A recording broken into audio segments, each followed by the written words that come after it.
hiburan. Lan ugi sound system matur apa sone jan penak. Matur panuwun. Mbok pilih ingkang salajengipun Mbak Yu. Wah, ketoke aja kok nglingip.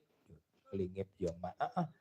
Iki ketoke ya ulung palakrama iki tok ya, perak gadis iki ya. Guyune iki ketok guyune iki lho ya. Sugeng dalu Mbak Yu. Wilujeng dalu biyong jangik Mbak Limbo. Jan ya suwantene jane aja iki marahi teratapan. Tenan ya. Kepareng asma sinten menika Mbak Yu? Kula Nur Hirman. Nur Hirman. Nur iki kok Hirman kok lanang gitu gitu. Napa mboten pareng? Nggih pareng aja iki kok mbiyen iki mamane air lanang terus tibake kisah masa lalu. Oh ngaten. Nur Hirman. Nah. Niki ngapunten menika yuswa pinten menika Mbak Nur Hirman? Kula to? Nggih. Alah wong 20 dereng genep. Wah, alah 20 rong genep jebul ya sik kenyo ae. Berarti ki dereng palakrama menika. Wah, alah, jan ya cocok. Iki biasane sing diincer ngene iki muni pengendang biasane ngene iki ya. Jan ya. Monggo, mbok pilih niki nenggani napa ingkang dados kajatipun Bapak Sunarto.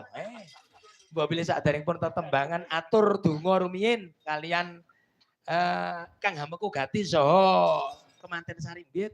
Monggo Mbak Nur Hirman. Doa kagem temanten kekalih nggih mugi-mugi dadi pasangan ingkang sakinah mawaddah warahmah. Amin, amin ya rabbal alamin. Pripun niki biyo? Nggih, ya diterusne anggone lelipur weh kaya ngapa? Kaya ngapa ya, Mak? Kaya apa iki Mbak Nur Hirman. Weh jan ya. Iki biyen tipake apa? Tipak Hirman ngono ya ta ya. Ketoke ngono iki. Bar Hirman ngono bar apa ya iki bojone Hirman. Basa tak tambahi kok malih duwawa metokan. Heeh, monggo ayo. Niki monggo menawi bawa nggih dipun krasakaken niki mbok pilih wektune sik wah tak sik jam pinten nggih jam 11 ae. Ya. Bawa mboten napa-napa sing kepenak. Iya.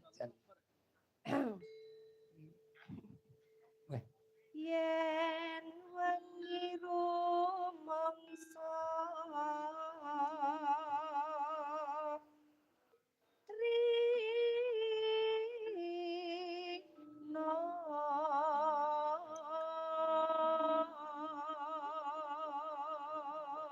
Yen bengi katon kaya awan. Lamun Rino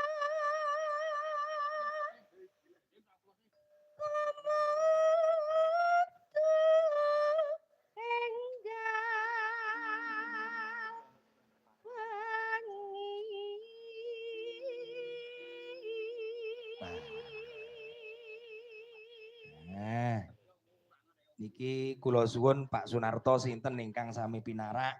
Niki mbok bilih kula ugi tetepangan saged dipun serat wonten ing WA Pak Narto sinten ingkang sami nenggani mungkin saged kula celuk.